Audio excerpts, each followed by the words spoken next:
중국의 단둥과 북한 신의주를 잇는 신압록강대교가 준공 10년이 지난 지금까지도 개통이 되지 않고 있습니다. 수교 75년인 지난 6일 개통이 될 것이란 관측도 나왔지만 결국 다리는 열리지 않았습니다. 심지어 중조압록강대교라고 적힌 의미 있는 현판까지도 철거된 상황인데요. 예전 같지 않은 중국과 북한의 관계를 상징하는 것으로도 해석할 수 있습니다. 앞으로 신압록강대교가 개통될 가능성도 높지 않습니다. 북한은 탈북을 막기 위해 중국과의 경계선에 철망을 치며 더욱 봉쇄에 열을 올리고 있는 상황입니다. 북한과 중국은 신의주와 단둥을 잇는 오래된 다리인 조중우 의교를 대체하기 위해 지난 2010년 12월 압록강 하류에 신압록강대교 건설에 착공했습니다. 중국은 건설 비용 22억 위안 전액을 부담했습니다.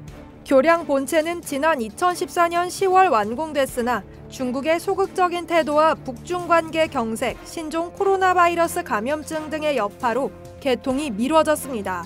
지난 2020년부터는 이 일대에 공사가 재개되는 등 개통이 임박한 정황이 지속적으로 포착되면서 조만간 통행이 개시될 것이란 관측이 나오기도 했지만 10년째 개통은 감감무소식입니다.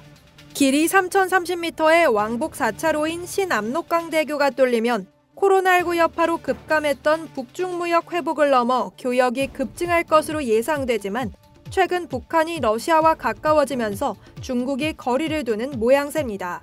최근 북한은 러시아에 대량의 포탄을 보낸 것에 이어 전투병력까지 파견하고 있는 것으로 전해집니다. 우크라이나 매체 키이우 포스트 등은 러시아군이 북한에서 파견한 병력으로 3,000명 규모 대대급 부대를 편성하려 한다고 보도했습니다. 이 매체는 자국군 소식통을 인용해 러시아가 심각한 병력 부족으로 북한 병사로 구성된 부랴트 특별대대를 제11 공수돌격 여단 산하에 편성하려 한다고 전했습니다.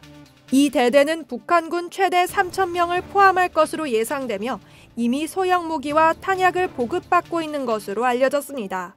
아직 정확한 파견 위치는 불확실합니다. 15일 블라디미르 푸틴 러시아 대통령은 러시아와 북한의 포괄적인 전략적 동반자 관계 협정 비준을 위해 국가두마에 법안 초안을 제출했습니다. 이 협정은 한쪽이 무력 공격을 당하면 서로 군사 및 기타 지원을 제공한다는 내용이 담겨 있습니다. 푸틴과 김정은 북한 노동당 총비서는 지난 6월 평양에서 서명한 바 있습니다. 북한과 러시아의 밀착에 대해 한반도 전문가 아이단 포스터 카터 영국 미즈대 명예 선임연구원은 15일 사우스차이나 모닝포스트를 통해 북한의 가장 가까운 친구는 러시아가 아닌 중국임을 잊지 말라고 경고하기도 했습니다. 그는 북한의 중요한 석유 파이프라인이 중국에서 북한까지 이어져 있으며 중국이 이를 한 번 잠근 적이 있음을 강조하며 중국이 북한의 지갑과 카드를 모두 가지고 있는 걸 김정은이 잊어선 안 된다고 지적했습니다. 이상 여의도튜브였습니다.